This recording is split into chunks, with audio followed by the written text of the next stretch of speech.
So guys, जैसा कि हम सभी को पता है कि बिग बॉस ने सभी घर वालों को करेंसी हासिल करने के लिए एक टास्क दिया था और इसी टास्क का थर्ड कंटेस्टेंट पैडी होता है।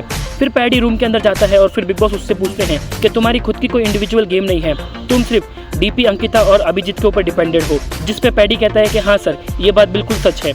और फिर निकिता कहती है कि हम पैडी की बात से सहमत नहीं हैं क्योंकि पैडी मुझे डे 1 से ही अपना सबसे बड़ा कॉम्पिटिटर लगता है।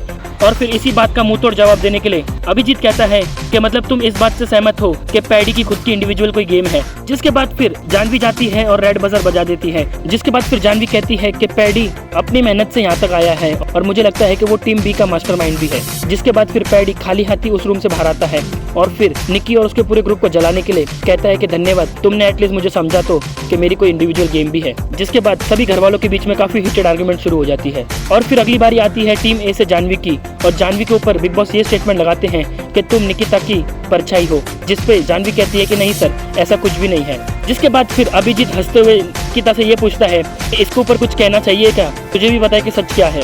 इसके बाद फिर निक्की और उसका पूरा ग्रुप जानवी को डिफेंड ही नहीं कर पाता और फिर टीम बी रेड बजर बजाते हुए ये कहता है कि सर अभी तक जानवी निकिता की परछाई बनके इस गेम को खेल रही है। जिसके बाद फिर जानवी भी उस रूम से खाली हाथ आती है और फिर टीम बी को कहती है कि मैं तुम्हारे जैसे झूठ नहीं बोलती, मैंने जो भी बोला है सच बोला है और अगर तुमको ऐसा ही लगता है ना तो अगली बार मैं तुम्हारे लिए ट्रे में थोड़ा विश्वास लाऊंगी। जिसके बाद फिर पैडी जानवी को चिढ़ाते हुए ये कहता है कि नहीं, तू तो हमारे लिए सिर्फ फली लेकर आ जैसे तू पहले करती थी। और इसी बात का पैडी जानवी के ऊपर बहुत मजाक बनाता है और बार बार कहता है कि नहीं, तू तो हमारे लिए सिर्फ फली लाएगी। इस टास्क के 4 कंटेस्टेंट जा चुके हैं अंदर, मगर किसी को भी अभी तक 1 रुपये भी नहीं मिले हैं।